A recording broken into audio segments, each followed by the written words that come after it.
What kind of person destroys a bridge just to keep others from crossing it? The question burned in my mind as I stood at the edge of Willow Lake, staring at the splintered remains of the old wooden bridge that had connected our small town to the forest trails for decades. My name is Lila Carter, and this bridge was more than just planks and nails. It was my sanctuary.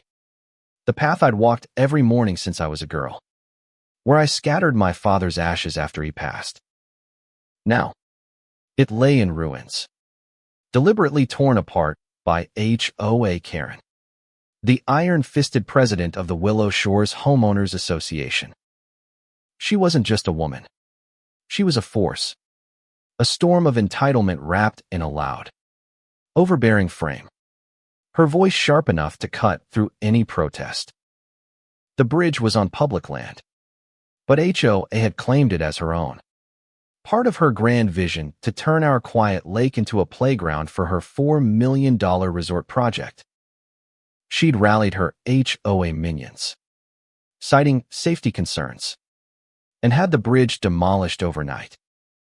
I'd heard the chainsaws in the dark, but by the time I reached the lake, it was too late.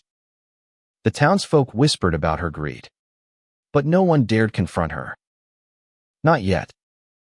I felt the weight of my father's memory in every broken board, and something inside me snapped. I wasn't going to let her win. I'd always been the quiet one, the librarian who preferred books to battles. But HOA's actions ignited a fire I didn't know I had. The morning after the bridge fell, I stood at the lake's edge, my boots sinking into the mud, and watched her across the water. She was barking orders at a crew unloading materials for her resort, her oversized silhouette unmistakable even from a distance. I knew she'd never listen to reasons. She laughed off my pleas at the last town meeting, calling the bridge an eyesore and me a sentimental fool. But I wasn't alone in my anger.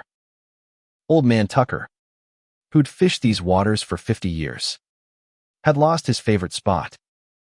Maria, the diner owner, relied on hikers crossing that bridge to keep her business alive. Even young Sam, the teenager who'd carved his initials into the bridge's railing, felt the sting of its loss. We were a small town, but we were connected by that bridge, and HOA had severed it without a second thought. I started asking questions, digging through public records at the library. That's when I found it, the dam. A relic from the 1940s. Half forgotten. Sitting upstream. It controlled the lake's water levels, and its operation manual was buried in a dusty archive. If I could open it, I could drain the lake and HOA's precious resort would be left high and dry. The thought was reckless, but it felt like justice. I didn't act alone. I called a secret meeting at Maria's diner after hours, the fluorescent lights buzzing as Tucker, Maria, Sam, and I huddled over coffee-stained maps. Tucker's hands shook as he traced the dam's location, his voice gruff with resolve. "She can't just take what's ours," he said. Maria nodded, her eyes fierce. "That resort's already scaring off my customers." "I'm in." Sam, usually glued to his phone, looked up with a spark of defiance. "Let's make her pay." We planned in whispers, knowing HOA spies her HOA board were everywhere. The dam was old, its controls manual, but I'd studied the schematics. It would take all four of us to turn the rusted valves. But if we succeeded, the lake would empty in hours. The resort, built on low ground to maximize its waterfront appeal, would be surrounded by mudflats. I felt a pang of guilt. Draining the lake would hurt the town too, but it was the only way to hit HOA where it mattered. Her investors were due in a week, and she'd gambled everything on that $4 million dream. I wanted her to feel the same loss we did. The night we moved, the air was thick with summer heat, the kind that clings to your skin. We crept through the woods, flashlights off to avoid detection. the dam's silhouette looming like a sleeping giant. My heart pounded as we reached the control house, its door creaking as Tucker forced it open. Inside, the valves were massive, rusted from years of neglect. Sam and Maria took one, Tucker and I the other, our hands slippery with sweat as we strained against the metal. It groaned, then gave way, and the sound of rushing water filled the night. I imagined HOA waking to find her lake shrinking, her resort stranded. But then, a twist I hadn't expected, Sam whispered, "Wait, what's that?"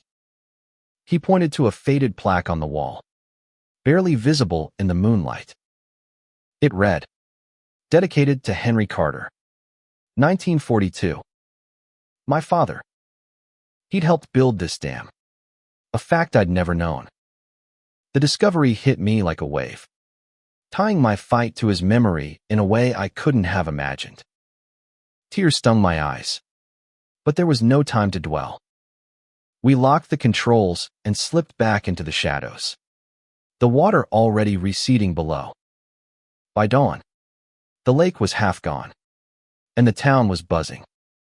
I stood on the hill overlooking the resort, where HOA's crew scrambled like ants on a kicked nest. The bridge's remains were now surrounded by mud, and the resort's gleaming docks sat uselessly on dry land. HOA stormed out, her face red with fury, shouting at anyone in sight. I felt a surge of triumph, but it was short-lived. She spotted me across the lake, her eyes locking onto mine like a predator's. "You!" she screamed, her voice carrying over the water. "You did this." The confrontation was coming, and I knew it wouldn't be pretty. HOA wasn't the type to back down, and neither was I. The town gathered, sensing a storm brewing, as she marched toward the bridge's ruins, her heels sinking into the mud. Tucker, Maria, and Sam stood behind me, our small rebellion facing her wrath. This wasn't just about a bridge and a Maria, it was about power, about who got to decide what this town would become. HOA's voice was a thunderclap, echoing across the shrinking lake as she stomped toward us, her face twisted with rage. The crowd parted, townsfolk whispering, their eyes darting between her and me. I stood my ground at the edge of the broken bridge, its jagged beams a testament to her greed. Tucker gripped his cane. Maria's hands were fists, and Sam's nervous energy made him shift from foot to foot. HOA stopped a few feet away, her bulk imposing even in the morning light. "You think you can ruin me, Lila Carter?" She spat, her words dripping with venom. "This resort is the future. You're nothing but a librarian playing hero." Her words stung, but I saw the flicker of fear in her eyes. She knew her investors were watching, their confidence draining with the lake. I took a breath, my voice steady. "You destroyed our bridge, HOA. You took something that wasn't yours. This is what happens when you push too far." The crowd murmured, emboldened by my defiance. She laughed, a harsh, grating sound, but it didn't hide her panic. "You'll pay for this," she hissed, stepping closer, her finger jabbing at my chest. "I'll sue you into oblivion." The standoff was electric, the air thick with tension. Maria stepped forward, her diner apron still tied on. "You don't scare us, HOA. This lake belongs to all of us," Tucker added, his voice gravelly but firm. "You can't buy a town's soul." Sam, barely 17, shouted, "Yeah, you messed with the wrong people." The crowd roared, their anger finally spilling over. HOA's eyes widened. She hadn't expected this. For years, she'd ruled through intimidation, her HOA fines and threats silencing dissent. But now, The town was awake. I saw her glance at the resort. Its once pristine lawn now a muddy wasteland. And I knew we'd hit her where it hurt. Then came the twist. A man in a suit, one of her investors, stepped forward from the crowd. "Is this true, Ms. Karen?" he asked, his voice cold. "Did you destroy public property to push this project?" HOA faltered, her bravado cracking. She hadn't known he was there, watching, listening. The crowd hushed, sensing the shift. HOA tried to recover, stammering about permits and progress. But the investor wasn't having it. "We funded a resort, not a scandal," he said, turning to his colleagues, who nodded grimly. The truth was unraveling faster than she could spin it. I'd spent days leaking documents to the local paper proof that HOA had bypassed regulations, bribed officials, and lied about the bridge's ownership. The investor's question wasn't just a challenge. It was the spark that lit her downfall. By noon, the news spread like wildfire. The investors were pulling out. Without the lake, the resort was worthless, and HOA's empire crumbled. She stood alone by the bridge's ruins, her shouts fading into desperate pleas as her crew abandoned her. The town watched, not with joy, but with a quiet resolve. We'd taken back what was ours, but at a cost. The lake was nearly gone, its fish stranded, its beauty marred. I felt the weight of that choice, the guilt of hurting what I loved to stop her. As days passed, HOA vanished from Willow Shores. Her resort project scrapped.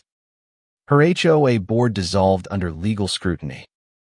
The town rallied to restore the lake, raising funds to repair the dam and rebuild the bridge.